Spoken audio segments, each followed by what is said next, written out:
Hi guys what's up. मैं हिमराज काबलिया आप सभी का स्वागत करता हूँ आज के क्लासेस में। और ये हमारी नई सीरीज डू यू नो का सेकंड लेक्चर है, फ्रीडम ऑफ एक्सप्रेशन। और आप अपने सारे के सारे कमेंट्स और अपने सारे सुझाव हमें कमेंट सेक्शन में बताइए और अगले टॉपिक के लिए भी आप तैयार रहिए। तो चलिए शुरुआत करते हैं।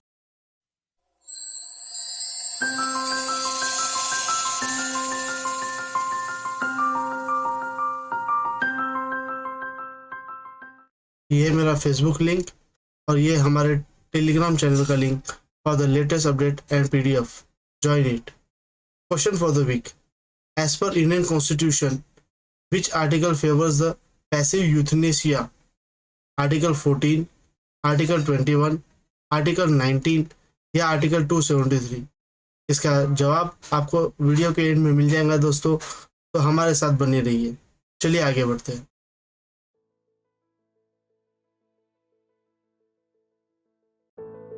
तो दोस्तों आज का जो टॉपिक है कि फ्रीडम ऑफ एक्सप्रेशन, ये सबसे ज़्यादा इम्पोर्टेंट और सबसे कम डिस्कस टॉपिक है।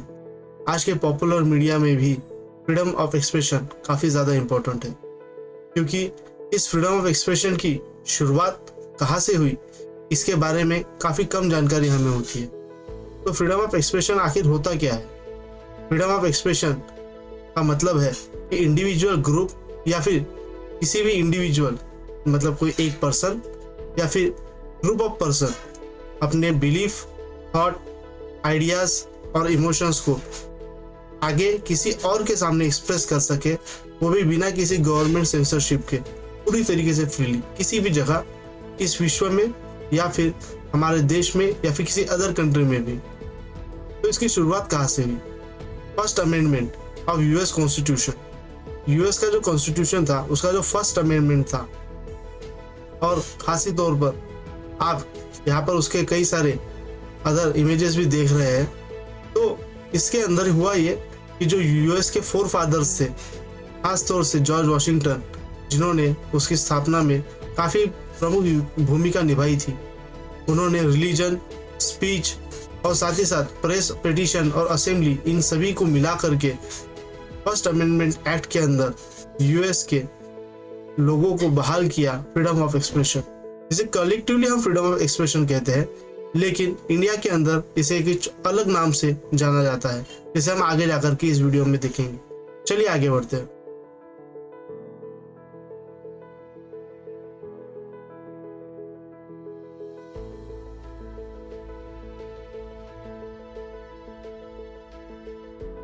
तो दोस्तों फ्रीडम ऑफ एक्सप्रेशन के अंदर सबसे इंपॉर्टेंट, जैसा कि मैंने पहले भी कहा था, कि फर्स्ट अमेंडमेंट एक्ट था। इसके अलावा फर्स्ट अमेंडमेंट एक्ट में ये अज्यूम किया गया कि जो स्पीकर होगा हाउस का, वो ये तय करेगा कि क्या चीज फ्रीडम ऑफ एक्सप्रेशन के परव्यू में आती है और क्या उसके परव्यू में नहीं आती है, खासतौर से US के कॉन्टेक्स्ट के अंदर, ना कि गवर्नमेंट। और इसीलिए आज भी आप देख सकते हैं कि इंडियन कॉन्स्टिट्यूशन के अंदर जब भी हम बात करते हैं फ्रीडम ऑफ एक्सप्रेशन की, तो कई सारी वहाँ पर लीगल फॉर्मेलिटीज और लैक्यूनास हमें देखने को मिलते हैं। हम आगे इस वीडियो में देखेंगे कि क्यों ऐसा है और इसके क्या पॉसिबल आउटकम हमें देखने को मिले हैं। तो दोस्तों debate over a draft constitution 1948 में जब हमारी कॉन्स्टिट्यूएंट असेंबली ला रही थी और साथ ही साथ डिस्कस कर रही थी फ्रीडम ऑफ एक्सप्रेशन से रिलेटेड आर्टिकल्स को, तो वहाँ पर उन्होंने कई सारे चीज़ें डिस्कस की, जिनमें से कुछ थी उनके फेवर में और कुछ थी उसके अपोज में।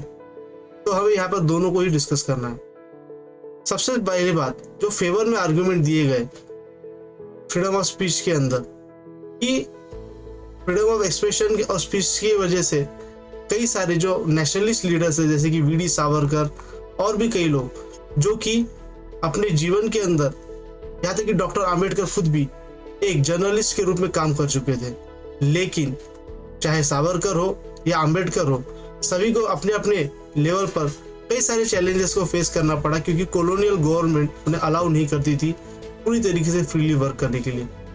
इससे रिलेटेड कई सारे उन्होंने आर्टिकल्स भी लाए थे, प्रेस एड्स भी लाए गए, लेकिन उन सभी का इस्तेमाल हुआ उन्हें दबाने के लिए।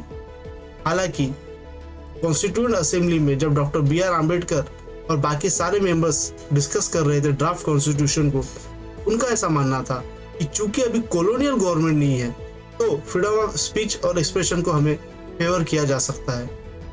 इसके अलावा कुछ लोग इसके भी बारे में कह रहे थे कि फ्रीडम ऑफ एक्सप्रेशन के ऊपर हमें कुछ रीजनेबल रेस्ट्रिक्शन भी लाने चाहिए। ऐसा उन्होंने क्यों कहा? इसके पीछे दो कारण थे। सबसे प्रमुख जो कारण था वो ये था कि अगर फ्रीडम ऑफ एक्सप्रेशन पूरी तरीके से दे दिया जाए और उस पर कोई भी बंदिश ना हो किसी भी गवर्नमेंट की, चाहे फिर कॉलोनियल हो या खुद अपना इंडियन गवर्नमेंट हो, तो इससे समाज में आगे चल करके अराजकता आ सकती है और साथ ही साथ देश को एक बनाए रखने में भी काफी ज्यादा समस्याओं का सामना करना पड़ सकता है। तो ये एक आर्गुमेंट दिया गया और दूसरा एक और आर्गुमेंट दिया गया रीजनेबल रेस्ट्रिक्शन के लिए, वो ये कि पहले जो गवर्नमेंट था वो कॉलोनियल था, लेकिन अब जो गवर्नमेंट आएगा इंडिया में आफ्टर इंडिपेंडेंस और जो कि आ चुका था उस समय तक, उस गवर्नमेंट के अंदर अपने ही लोग होंगे और अपने लोग क्यों भला हमें दबाने का प्रयास करेंगे। लेकिन आज तक का जो हमारा अनुभव है उससे देख करके ये कहा जा सकता है कि गोरे अंग्रेज तो गए लेकिन शायद काले आ गए या कालों को छोड़ गए।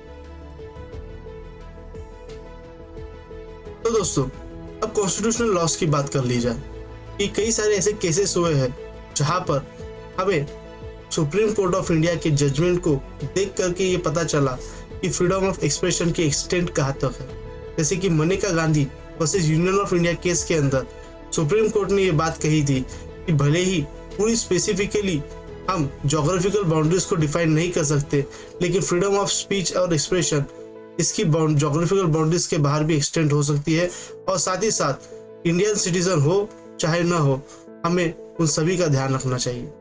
इसके अलावा 19 आर्टिकल के अंदर धारा 19 के तहत फ्रीडम ऑफ स्पीच और एक्सप्रेशन हमारे देश के संविधान में दिया गया। जैसा कि मैंने इससे पहले ड्राफ्ट कॉन्स्टिट्यूशन असेंबली के बारे में कहा था कि पहले उन्होंने 19(1) लाया, जिसके तहत हमें कई सारे अधिकार दिए गए, और उसके बाद 19(2) लाया गया, जिसके तहत हमारे कई अधिकारों पर रीजनेबल रेस्ट्रिक्शन लगाया गया। वही बात यहाँ पर कही गई है कि फ्रीडम ऑफ प्रेस की अगर हम बात की जाए, यहाँ पर फ्रीडम ऑफ प्रेस की, तो वो क्लियरली मेंशन कहीं पर भी नहीं है हमारे देश के संविधान के अंदर। यही सबसे बड़ी इशू ऑफ कंसर्न है। अब परवी काउंसिल एक्ट परवी काउंसिल जो था आर्नोल्ड और किंग एम्परर के बीच में जो केस हुआ था, उसके तहत भी जर्नलिज्म के ऊपर एक बहुत ही बड़ा कुठाराघात हुआ, लेकिन आगे चल करके इसका भी तोड़ हमारे देश की संसद ने और हमारे देश की न्यायपालिका ने निकाला। तो दोस्तों, जैसा कि मैंने पहले भी कहा था कि आर्टिकल 19 के अंदर काफी विस्तृत यहाँ पे हमें डेफिनेशन देखने को मिलती है कि किस तरीके से फ्रीडम ऑफ स्पीच और एक्सप्रेशन की यहाँ पर व्याख्या की गई है। इसके अलावा आगे चल करके Romesh Thapar versus state of Madras का जो केस हुआ था, वहां पर सुप्रीम कोर्ट ने ये बात कही कि फ्रीडम ऑफ स्पीच का जो फाउंडेशन है वो बहुत ही इंपॉर्टेंट है डेमोक्रेटिक ऑर्गेनाइजेशन के लिए, किसी भी डेमोक्रेटिक कंट्री के लिए। और आगे चल करके union of India versus association for the democratic reform के केस में ये बात साबित हुई कि फ्रीडम ऑफ स्पीच और एक्सप्रेशन इंक्लूड करता है कई अदर राइट भी, जैसे कि ओपिनियन, मतलब किसी भी एक टॉपिक से रिलेटेड या फिर किसी भी एक मुद्दे को लेकर के, इशू को लेकर के लोगों के पास ये अधिकार है कि वो अपनी राय तय करे, अपना ओपिनियन तय करे और उसे फ्रीली एक्सप्रेस भी कर सके।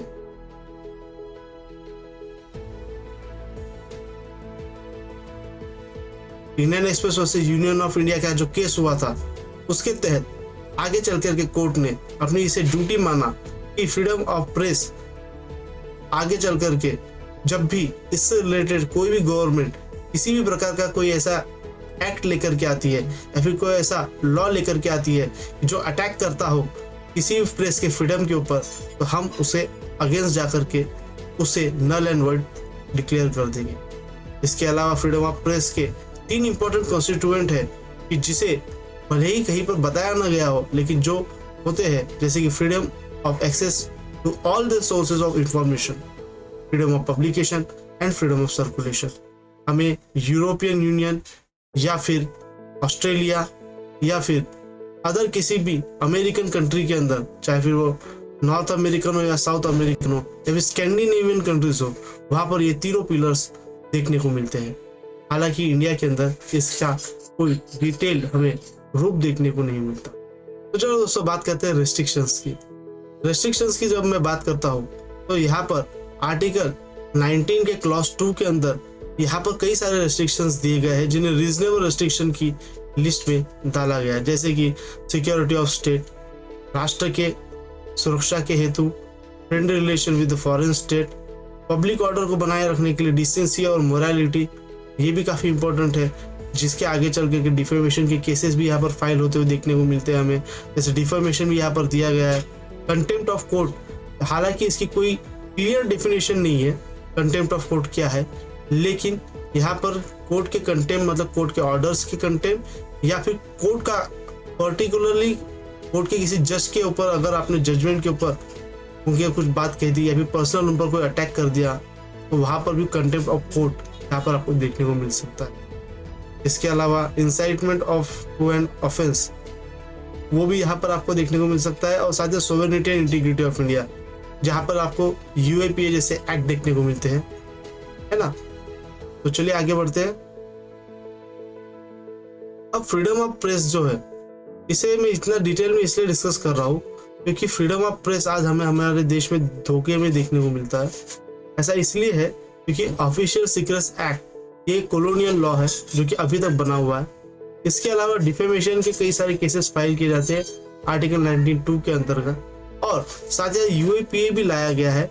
इसके अलावा सेडिशन भी होता है, इसके अलावा सेडिशन का भी इस्तेमाल किया जाता है ताकि प्रेस और साथ ही साथ लोगों को इंडिविजुअल कैपेसिटी के अंदर सरकार अपने अलावा किसी भी अदर इंस्टीट्यूशन मतलब खुद के इंस्टीट्यूशन के तो खिलाफ में आपको बोलने ही नहीं देते, क्योंकि उसके अलावा किसी अदर गवर्नमेंट इंस्टीट्यूशन जो कि गवर्नमेंट सब्सिडरी है अगर उसके खिलाफ भी आप बात करते हो तो भी आपके अगेंस्ट में सेडिशन के अंतर्गत चार्ज लगाए जाते हैं। और ये सबसे ज्यादा इल यूज्ड गलत तरीके से इस्तेमाल किया गया एक्ट है।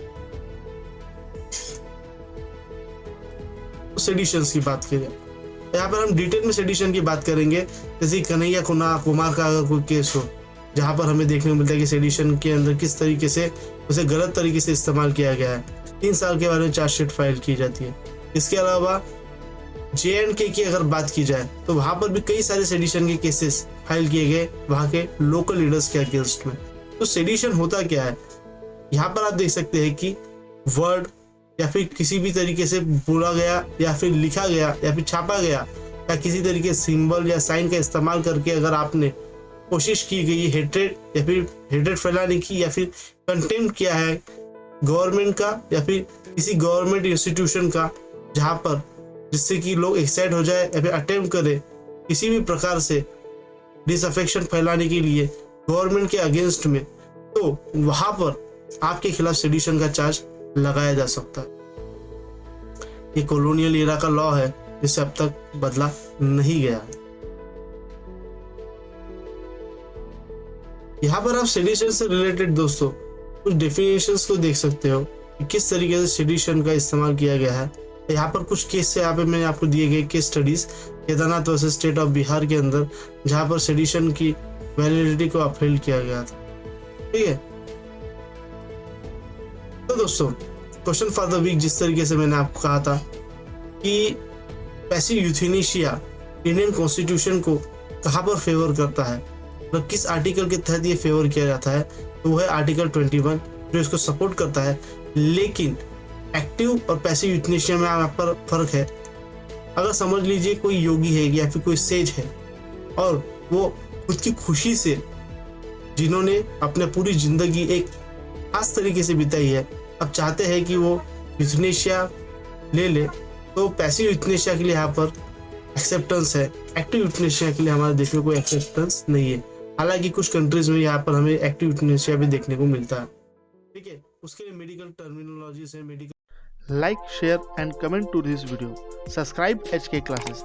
Hit the bell icon below. Friends, this is Hemraj Kablia signing off.